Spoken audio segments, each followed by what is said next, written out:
Hello everyone. So today we are going to do the geography part. जैसा कि you all know, all is whoever attending the class regularly Saturday at 8 p.m. तो हम वहाँ पर काम कर रहे हैं नोट्स मेकिंग पर, है ना दोस्त। नोट्स मेकिंग में हमने GS4, GS2, GS1 में हिस्ट्री कर लिया था। आज ज्योग्राफी पर काम कर रहे हैं। तो जब हम ज्योग्राफी की बात करते हैं, जब भूगोल की बात करते हैं, तो पहला पॉइंट आता है कि रिसोर्सेज क्या फॉलो किए जाए, तभी तो नोट्स मेकिंग की बात आएगी। तो ऑब्वियस सी बात है, कोई सेल्फ स्टडी पर हो सकता है या आप कोचिंग ले रहे हो सकते हैं। अगर आप सेल्फ स्टडी में हैं, अगर कोचिंग है तो आपके क्लास नोट्स ऑलरेडी प्रिपेयर हो ही रहे हैं। अगर आप सेल्फ में हैं तो you have to prepare your class notes. तो इधर यू आर हियर और यू आर हियर।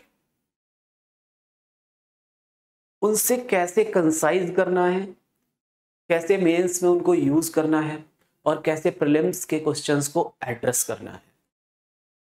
एक चीज मैं क्लियर कट यहां पर बता दूं आपको दोस्त, सिलेबस इतना ज्यादा है ना, अगर हमने प्रॉपर हैंडलिंग नोट्स की नहीं की तो at the end of the day पता क्या होता है, ऐसा लगता है कि हमने कुछ किया ही नहीं। जैसे अभी 5 जून को जो आपका एग्जाम है, वहां पर कई सारे स्टूडेंट्स, पता दिमाग में क्या रहता है, सर मेरा मन कर रहा है कि अभी मैं प्रिपेयर नहीं हूं प्रीलिम्स के लिए, तो मैं अटेम्प्ट लूं क्या, कोई मतलब मेरा मेंस तैयार नहीं है सर, प्रीलिम्स हो भी गया तो क्या होगा। तो इस टाइप का जो हैब्जर्ड, जब भी आप एग्जाम के पास जाएंगे दोस्त, मैं आपसे क्लियर कट ये बात बता दूं, from the first attempt to the last attempt, ये फीलिंग जो होती ना इनसिक्योर या insufficiency of the syllabus completing, ये कभी पूरी नहीं होगी, ये हमेशा आपको आएगी। हाँ, what max we can do is we can arrange the things properly. So to arrange the things properly, I am here to guide you कि आप उनको कैसे कर सकते हैं। तो पहली चीज, जब हम भूगोल की बात करते हैं तो भूगोल में आपके पास 2 सेक्शंस ऑन एन एवरेज बनते हैं। एक तो आप फिजिकल ज्योग्राफी की बात करते हैं, दूसरे में आप कहें तो world plus India. I will say with application part of this thing plus some other things. तो जब आप फिजिकल ज्योग्राफी की बात करते हैं, कुछ लोग एनसीईआरटीज फॉलो कर सकते हैं, कुछ लोग जैसे आपके स्क्रीन पर दिख रहा है निर्माण आईएएस की ये जो बुक्स का इस पर कलेक्शन आया है। देखिए, कई लोगों को ना शिकायत करने की आदत होती है, कुछ लोगों को जो होता है जो है उसमें से बेस्ट निकालने की। अब वो कहेंगे निर्माण में ना वहां की का लिखा था, थोड़ा सा प्रिंटिंग मिस्टेक है, ऐसे करके बोलेंगे, तो इसको नहीं कुछ और अच्छा फॉलो करेंगे। So it's again up to you, but I will suggest कि इस बार के जो बुकलेट अभी आए हैं, इसके अंदर चैप्टर्स के साथ में ही लेखन शैली कैसे विकसित करें या क्वेश्चंस को कैसे एड्रेस करें, वो भी चैप्टर के साथ साथ में कॉम्प्लीमेंट करने की कोशिश की जा रही है। सो रिसोर्सेज के मामले में either you can go through the NCERTs or you can go through these Nirmad books or you can go by any book whichever you prefer, okay, but make it short। ऐसा नहीं है कि 4-5 किताबें एक ही subject का इकट्ठा कर लिया और फिर वो हैब्सर्ड मचेगा। ठीक है, वापस आते हैं।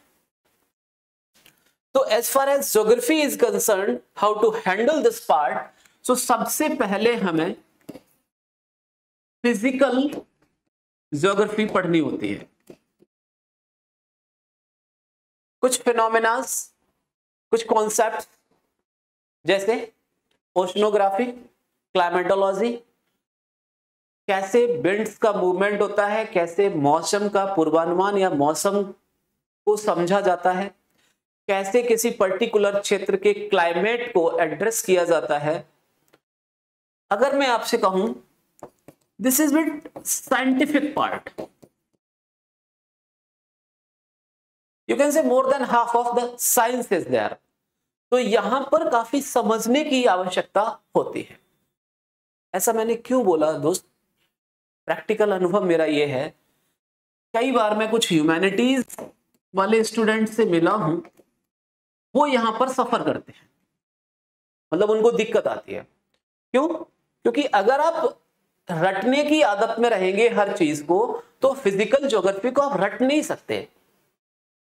This is almost a science, you have to understand, you have to practice it just like you solve the mathematics questions. जैसे जब आप बिट्स पढ़ते हैं, तो यहां से ये बिट्स का डायरेक्शन इधर क्यों, let's say this is equator, इधर से ये डायरेक्शन क्यों है? तो you have to understand this like a mathematics और like physics. Getting my point? Same like in oceanography, जो करेंट्स है, जो समुद्री महासागरीय धाराएं हैं, उनका मूवमेंट कैसे है। और दोस्त, मैं आपसे यही कहूंगा कि अगर आपने इस पार्ट पर कॉन्सेप्चुअल अंडरस्टैंडिंग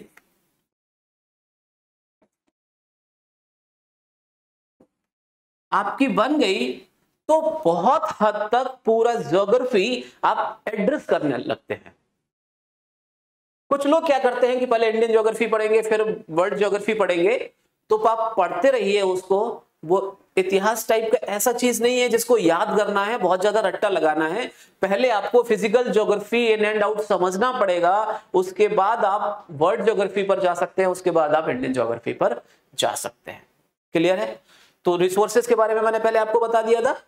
फिजिकल ज्योग्राफी समझने वाली चीज है, एक एक कॉन्सेप्ट को समझिए, प्रैक्टिस कीजिए रफ पर, जैसे 8वीं 10वीं क्लास में मैथ के क्वेश्चंस लगाते थे। प्रैक्टिस करने के बाद अब आते हैं सेकंड कंपोनेंट पर। मैंने पर्सनली क्या रेफर किया था, वर्ल्ड ज्योग्राफी पर गया था कि पहले चीजों को, ये जो मैंने फिजिकल ज्योग्राफी पढ़ा है, ठीक है दोस्त, और इसी हिसाब से आप अपने नोट्स को प्रिपेयर कर लेंगे। मैंने तो रेडीमेड रखा था, इस टाइप की जो बुकलेट्स हैं उन्हीं के ऊपर अपना 3-5 करता रहता था, क्योंकि इसको अपने नोट्स बनाना मुझे मतलब आउट ऑफ फिजिबिलिटी लगा, बहुत ज्यादा टाइम टेकिंग प्रोसेस हो जाएगा, और सारी चीजों को कट कॉपी करने से अच्छा है वहीं पर उन चीजों को समराइज कर लिया जाए। तो इस टाइप की बुकलेट्स मेरे पास थी। लेट्स से ये विश्व भूगोल का था, तो इसमें एक सेक्शन आपका रहेगा महाद्वीप, जैसे Africa, Australia, Asia and so on. मैंने क्या किया, वर्ल्ड ज्योग्राफी या इंडियन ज्योग्राफी सबके अंदर कुछ सब टॉपिक्स बनाए जाते हैं, जैसे इकोनॉमिक ज्योग्राफी बना दिया, जैसे ह्यूमन ट्राइबल्स के बारे में, कैसे कैसे ह्यूमन इवॉल्व होता है वो पार्ट बना दिया, इंडस्ट्री वाला एक अलग सेगमेंट बना दिया। तो मैंने क्या किया था, फिजिकल ज्योग्राफी पढ़ने के बाद मैं इस पर मूव किया। इन बुकलेट्स में भी, अगर आप ये वाली बुकलेट देखेंगे, इसके अंदर भी ये अलग सेगमेंट दिया होगा महाद्वीप व्यवस्था करके। तो जैसे मान लो मैंने अफ्रीका पढ़ा, यहां पर जो भी मैंने कॉन्सेप्ट पढ़े थे, विंड पैटर्न हो सकता है, कहां पर कौन से मिनरल्स मिलने के चांसेस हैं, ओशनिक पार्ट में या जो ओशनिक करंट्स हैं, महासागरीय धाराएं हैं, पश्चिमी भाग में क्या इफेक्ट डाल रही हैं, पूर्वी भाग में क्या इफेक्ट डाल रही हैं, कैसे चक्रवात बन रहे हैं। तो अब मैंने इस चीज को यहां पर अप्लाई करना स्टार्ट किया, क्योंकि कोई भी कॉन्सेप्ट तब तक आप नहीं समझ पाएंगे जब तक उसको सीख कर अप्लाई ना किया जाए। तो इन कॉन्सेप्ट्स को मैंने कॉन्टिनेंट वाइज अप्लाई करना स्टार्ट किया, भूमध्य सागर की ओर, वहां पर कौन से चक्रवात है, कैसे वो जो हमारे पछुआ विक्षोभ जिसको हम बोलते हैं, कैसे उसमें वो सहायक होता है, कैसे उसको हिमालय तक लेकर आता है। तो इस फिजिकल ज्योग्राफी के कॉन्सेप्ट्स को कॉन्टिनेंट वाइज मैंने अप्लाई किया। और आपका भी कोई अपना तरीका हो सकता है, कुछ लोग ऐसा नहीं करते हैं, इस कॉन्टिनेंट्स पे ज्यादा फोकस नहीं करते हैं, लेकिन मेरा एक अपना तरीका था, इसने मुझे हेल्प किया। और ऑब्वियसली टीचर जब आपके सामने होता है तो मल्टीपल डायमेंशंस में बात करता है, उसके जो अपने अनुभव हैं उनको आपके सामने रखता है।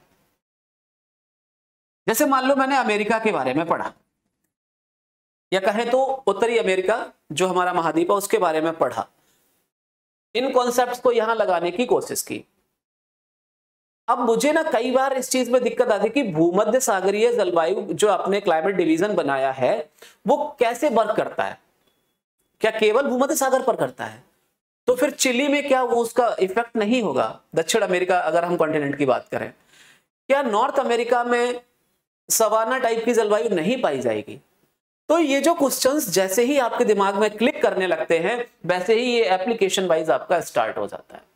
ठीक है, कोई भी मिनरल्स हैं, खनिज है, कालीमंथन में क्या है, मलेशिया में या इंडोनेशिया में किन किन मिनरल्स के मिलने के चांसेस है। तो जब मैं एशियन कॉन्टिनेंट पढ़ रहा था यहां पर, तो वो छोटी छोटी चीजों को मैंने याद कर लिया। इससे पता फायदा क्या हुआ, अब आप समझिए इसको।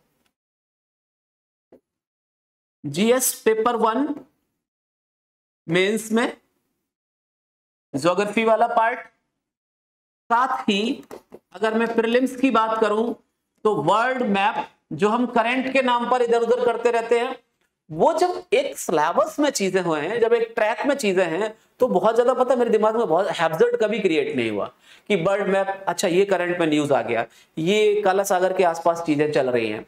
जब मैं कॉन्टिनेंट वाइज सारी चीजें कर चुका हूं तो मुझे ऑलमोस्ट चीजें पता है। और मैं आपको डे 1 से यही सिखाने की कोशिश कर रहा हूं दोस्त, जितनी ज्यादा चीजें कंसाइज्ड रहेंगी, कंपाइल्ड रहेंगी, उतना ही आपको इसमें सहायता मिलेगी जब आप एग्जाम डे में जाएंगे। क्योंकि रिवीजन, मैं आपको बार बार बोलता हूं दोस्त, रिवीजन आपका मेन की होना चाहिए, मेन कंसर्न होना चाहिए। ज्ञान इकट्ठा करना तो फिर एग्जाम के बाद करते रहिए। क्लियर है अभी? तो फिजिकल ज्योग्राफी कैसे पढ़ेंगे? पहले कॉन्सेप्चुअली अंडरस्टैंडिंग सारी पूरी फिजिकल ज्योग्राफी की, नोट्स बनाने की जरूरत अगर आपको लगती है तो आप बना लीजिए, नहीं तो मैं ये कहूंगा कि जो सेगमेंट, जो नोट्स, जो बुक आप फॉलो कर रहे हैं वहीं पर चीजों को अटैच रखिए। फिजिकल ज्योग्राफी को कैसे अप्लाई करके, भाई कोई आपने मेडिसिन तैयार की, उसका आप प्रैक्टिकल भी तो करेंगे। तो कॉन्टिनेंट पर जाइए, सारे कॉन्टिनेंट्स का एक ओवरऑल आपके पास जानकारी जब रहेगी तो इससे क्या होगा,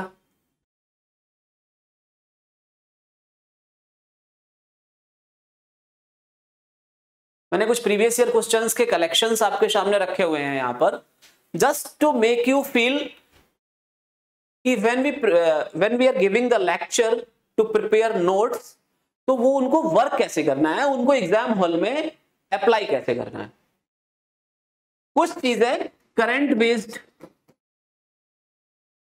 क्वेश्चंस रहते हैं, लेकिन इनका कतई मतलब ये नहीं होता है कि आपका स्टैटिक पार्ट से इनका कोई लेना देना नहीं है। Let's say IRNSS needed, how does it help in navigation? तो ये पार्ट यू कैन से कि ये साइंस एंड टेक का पार्ट है GS3 में, संबंध से कि ये ज्योग्राफी का पार्ट है, क्योंकि नेविगेशन जब हम बात करते हैं, ट्रांसपोर्टेशन जब हम बात करते हैं, तो फिर ऑब्वियस सी बात है ज्योग्राफी के अंदर वो पार्ट आएगा।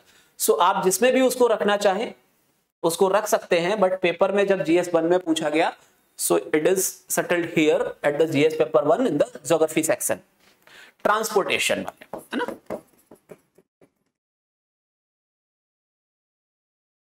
तो एक चीज अब मैं आपको क्लियर करूं, जब आप अपने मेंस का आंसर लिख रहे होंगे तो इसका उत्तर लिखते समय आपको परिवहन में जो चीजें, जो फैक्टर्स होते हैं, क्या क्या चीजों को ध्यान रखना होता है हमें ट्रांसपोर्टेशन को मॉडिफाई करने के लिए, तो कुछ बेसिक्स पॉइंट्स वहां से उठाने होंगे आपके स्टैटिक पार्ट से, और फिर उसको इसके इस नजरिए से देखेंगे कि IRNSS कैसे उसमें हेल्प कर रहा है। तो आप how does it help, getting my? उसने कहा व्हाई इट इज नीडेड, तो व्हाई इट इज नीडेड में until unless you do not cover the transportation chapter, तो आपको उसके बेसिक्स लिखने में आएंगे ही नहीं। ठीक है, कुछ और क्वेश्चंस उठाते हैं। Let's say disaster management, GS3 का पार्ट है। यहां पर भी ज्योग्राफी में भी आपको एक सेगमेंट पढ़ना होता है और हर बार यूपीएससी मेंस में आपसे क्वेश्चंस पूछता है इस टाइप के। प्रवाल काफी इंपॉर्टेंट टॉपिक है। अगेन कुछ चीजें जब आप आपदा प्रबंधन पढ़ रहे होंगे तो बेसिक्स आपको पढ़ने होंगे, बेसिक टर्मिनोलॉजीज की कैसे डिजास्टर को हैंडल किया जाता है, कैसे मिटिगेट किया जाता है उसको। फिर उसके बाद जब आप फिजिकल ज्योग्राफी पढ़ रहे हैं, लेट्स से ओशनोग्राफी में हैं, तो आप वहां पर प्रवाल क्या होते हैं, प्रवाल वृत्ति कैसे होती है, कैसे प्रवाल विरंजन हो रहा है, तो ये सारी चीजें आप वहां पर पढ़ते हैं। तो अगर कोई इंसिडेंट, कोई बहुत बड़ा इंसिडेंट हाल ही फिलहाल में मान लो कि ग्रेट बैरियर रीफ में बहुत बड़ा प्रवाल विरंजन अगर हो रहा है, तो ऑब्वियस सी बात है कि फिर मेंस में एक क्वेश्चन बनने के चांसेस हैं। प्रीलिम्स में कैसे बनेंगे? अगेन आई विल से, कई बार आपको बोल चुका हूं कि जब भी कोई चैप्टर आप करते हैं तो प्रीवियस ईयर क्वेश्चंस का कलेक्शन प्रीलिम्स और मेंस का अपने साथ रखिए। इससे आपको demand of the exam address करने में आसानी होती है। जैसे मैं प्रवाल की ही बात कर रहा था यहां पर, तो प्रवाल को लेकर प्रीलिम्स में भी क्वेश्चन अगर आप प्रीवियस ईयर्स देखेंगे वहां पर भी बनेगा कि भाई प्रवाल को मान लीजिए क्या 20 से 25 डिग्री सेल्सियस का टेम्परेचर चाहिए, क्या फ्रेश वाटर में होते हैं या मिक्स्ड सॉल्टी प्लस फ्रेश में, वहां पर जो ओसनिक कंडीशंस हैं, महासागरीय दशाएं हैं, वो कैसी हैं। ऐसे करके मान लो 3 स्टेटमेंट बना दिए और ऑप्शन ए में 1 and 2, 2 and 3 and like that. So I will say when you address your chapter through PYQs, you understand actually the demand of the exam, and here comes the concise part. Otherwise आप पढ़ते रह जाएंगे, घूमते रह जाएंगे चीजों में, कभी भी कंपाइल्ड अगर नहीं हुआ तो रिवीजन तो फिर होगा नहीं और हमेशा आपको एक इनसिक्योरिटी फील आएगी, जो मैंने स्टार्टिंग में आपसे कहा था कि एग्जाम दें या ना दें कि अगला वाला अटेम्प्ट लें। तो अगेन आई विल से, आज ज्योग्राफी के पार्ट में हालांकि कलेक्शंस मेरे पास सारे हैं। जैसे रिसोर्सेज डिस्ट्रीब्यूशन की मैं बात करूं, थोड़ा सा आज लेक्चर लंबा हो सकता है क्योंकि ज्योग्राफी है, काफी बड़ा है। जब हम रिसोर्स, संसाधन, देखना दिमाग को शांत रखने का क्या तरीका होता है। मैंने आपसे कहा था, मैंने पहले क्या पढ़ा था दोस्त, फिजिकल ज्योग्राफी, फिर मैंने उसको अप्लाई किया कॉन्टिनेंट वाइज। जब मैं कॉन्टिनेंट्स पढ़ रहा था तो वहां पर मुझे पता था कि अमेरिका में अगर मुझे कोयला देखना है तो किस साइड पे मिलेगा, अगर रूस में मुझे गैस हाइड्रेट्स की बात करनी है तो कहां पर मिलेंगे, ये बात समझ पा रहे हैं। तो या तो मैं रिसोर्स संसाधनों के लिए फिर एक अलग चैप्टर पढ़ूं, डिजास्टर कहां पे क्या चीजें हो रही हैं उनको अलग से पढ़ूं। जब मैं कॉन्टिनेंट पढ़ रहा था तो मैंने इस पर काफी फोकस किया, हर कॉन्टिनेंट पर वहां के जो माइन्यूट चीजें थी उनको याद करके आगे बढ़ा। इससे मुझे फायदा ये हुआ कि ये चीजें जब मेरे दिमाग में रहती थी तो उनको मैं GS3 में भी यूज कर सकता था और GS1 में तो कर ही सकता था। प्रीलिम्स के बेस पर भी कभी वर्ल्ड मैप में करंट अफेयर्स के नाम पे हर दिन एक नया क्वेश्चन तैयार करने की मुझे कभी जरूरत नहीं पड़ी, क्योंकि static part I have covered well. चलिए, सो रिसोर्स डिस्ट्रीब्यूशन, अगेन मैंने कहा ना, जब कॉन्टिनेंट्स आप कर लेंगे तो फिर एक पार्ट जो रहेगा वो है इंडियन ज्योग्राफी का।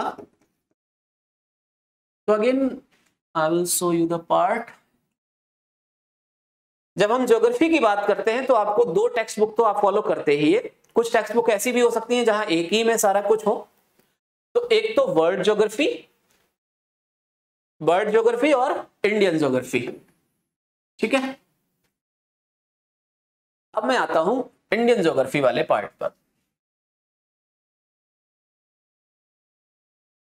अभी तक मैंने आपके साथ जनरल बात की कि फिजिकल ज्योग्राफी को वर्ल्ड ज्योग्राफी के साथ को रिलेट करके, उसके साथ जोड़कर कैसे आप प्रीलिम्स और मेंस के क्वेश्चंस को एड्रेस कर सकते हैं। अब चूंकि हम भारत में रहते हैं तो हमें भारत का भूगोल डिटेल में पता होना चाहिए, ठीक है। So this is part 2 of this lecture. अब मैं इंडियन ज्योग्राफी की बात करता हूं।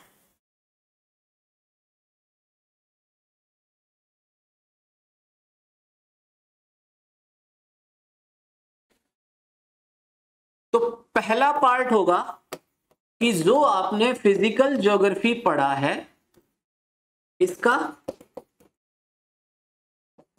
एप्लीकेशन, उसका अनुप्रयोग किस पर, इंडिया पर। इंडिया में like monsoon pattern, minerals, you can से रिसोर्सेस, ठीक है। इंडिया के अंदर डिजास्टर्स या कैटास्ट्रॉफिक इवेंट्स,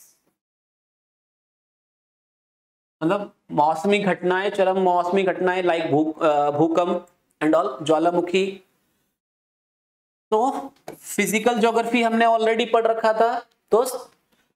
इंडियन ज्योग्राफी पर डिटेल में मुझे इसको अप्लाई करना होता है। प्रीलिम्स में खास कर लोगों के लिए प्लीज ध्यान देना इस चीज को, जब प्रीलिम्स में ऑब्जेक्टिव क्वेश्चंस बनते हैं, कई लोग हर साल ये देखकर कि यार इस बार ना उसने पूछा था कि एक्टिव वोल्केनो 1996 में हुआ था अंडमान वाले जो पार्ट में राइट हैंड साइड में नारकोंडम और बैरन है, तो वो साल याद करने पर फोकस करने लगते हैं। मैं दोस्त फिर से कहूंगा, अगर कोई बहुत बड़ा इवेंट हुआ है तो वो न्यूज में रहा होगा और शायद आपने करंट में पढ़ा हो तो वो आपको याद रह जाएगा। अदरवाइज ऐसे अब जो हर जो फैक्चुअल टाइप का इंफॉर्मेशन है इसको याद नहीं कर सकते, एटलीस्ट मैं तो नहीं कर सकता था, ठीक है। तो फोकस क्या होता था कि जो भी बुक मैंने फॉलो किया, ठीक है, उस बुक में जैसे मान लो वो भारत के द्वीप आइलैंड्स की बात कर रहे हैं, ठीक है, आइलैंड्स में मान लो अंडमान एंड निकोबार की बात कर रहा है, तो इसके बारे में उसने कुछ पॉइंट्स बताए होंगे कि नॉर्थ अंडमान, सदर्न अंडमान क्या है, निकोबार क्या है, लिटिल अंडमान क्या है, डंकन पैसेज क्या है, 10 डिग्री चैनल क्या है, नारकोंडम और वेरन कहां उनकी लोकेशन है, कोको स्ट्रेट क्या है।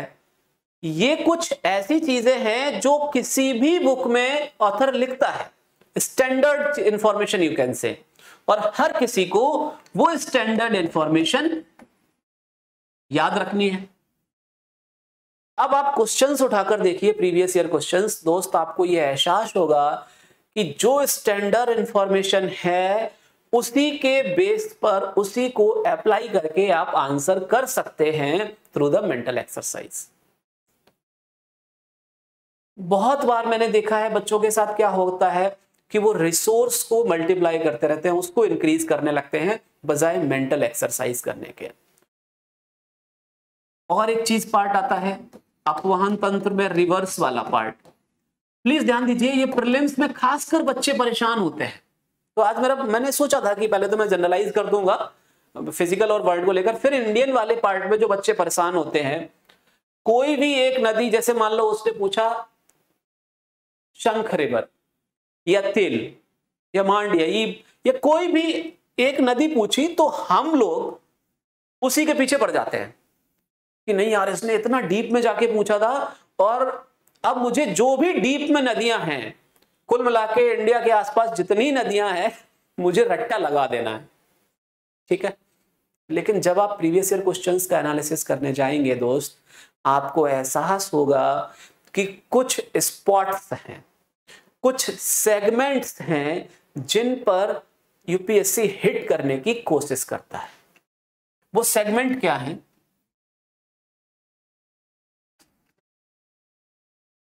अगर मैं नीचे से बात करूं, नीलगिरी, ठीक है, यहां का जो रिवर सिस्टम है, आप इसका डीप एनालिसिस कर लीजिए, ठीक है। गैंजेस, गंगा, सिंधु, इधर नॉर्थ ईस्ट वाले पार्ट में जो रिवर सिस्टम है, यहां पर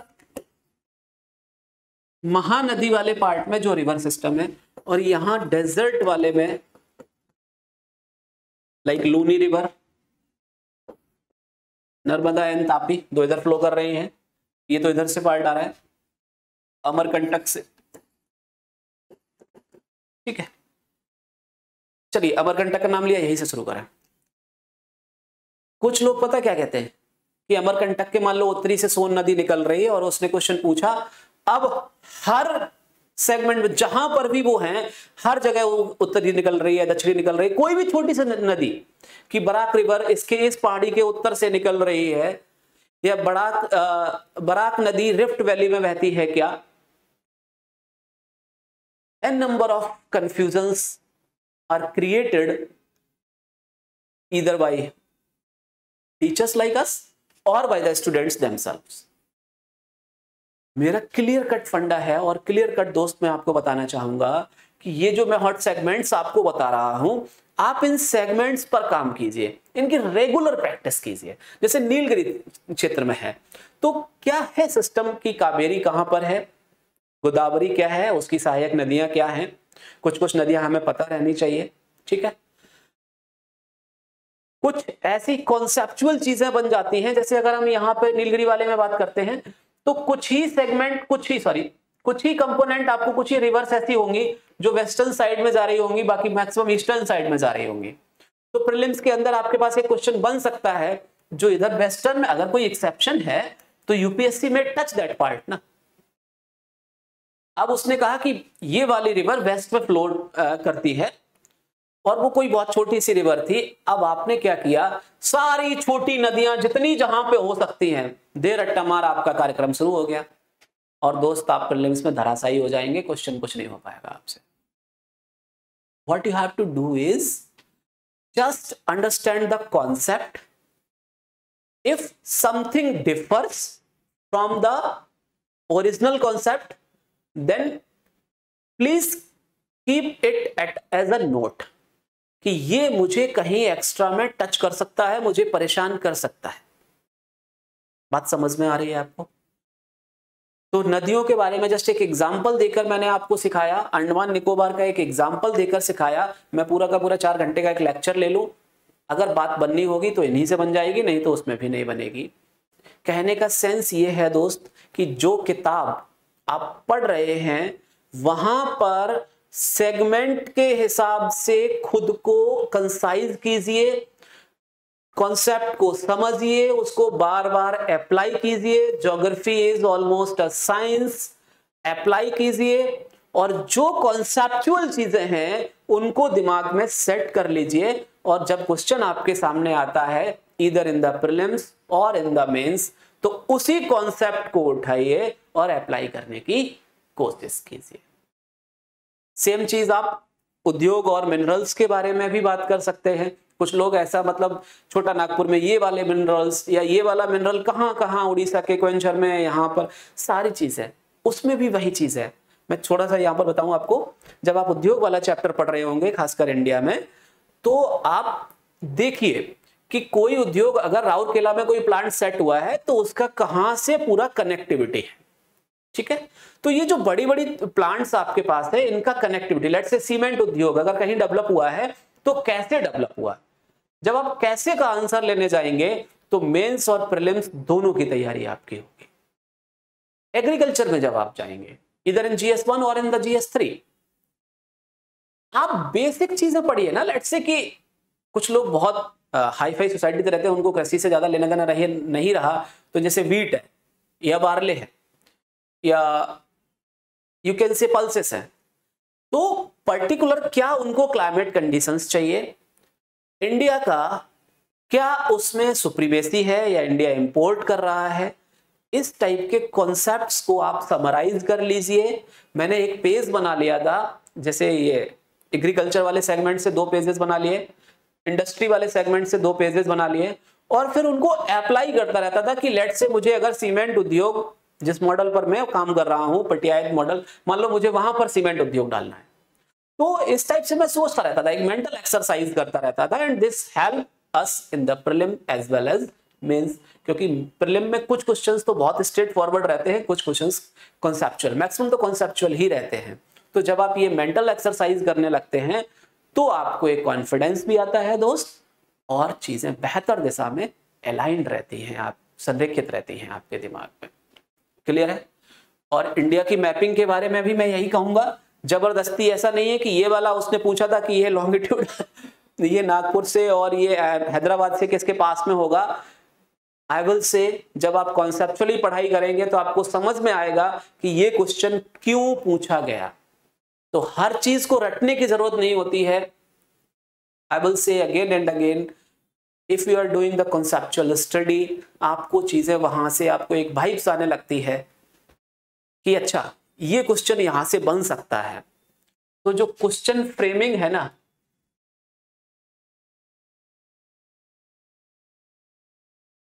सॉरी, तो जो प्रश्न बनाने की कला है, ये अगर आपके अंदर आ गई तो आप समझिए आप कॉन्सेप्ट को समझने में आपको कोई दिक्कत नहीं आएगी। ठीक है? तो प्रीवियस ईयर क्वेश्चंस की मदद लीजिए। डिमांड ऑफ द एग्जाम को एड्रेस करते टाइम आप ये कोशिश कीजिए कि कैसे मैं चीजों को अलाइन रख सकता हूं, कैसे रिवीजन पॉसिबल होगा मेरे लिए, और अगर रिवीजन पॉसिबल नहीं होगा, हैब्जर्ड होगा, तो दिक्कत आएगी ही। ठीक है? तो ज्योग्राफी का क्लास आज के लिए इतना भर है। कोशिश कीजिए आप लोग, स्ट्रैटेजी भी थोड़ा थोड़ा बताता जा रहा हूं, लेकिन अभी क्लास नोट्स प्रिपेयरिंग जो प्रोसेस रहता है उसके ऊपर ज्यादा मेरा फोकस है, क्योंकि ज्यादातर लोग टाइम वेस्ट करते हैं इस पर।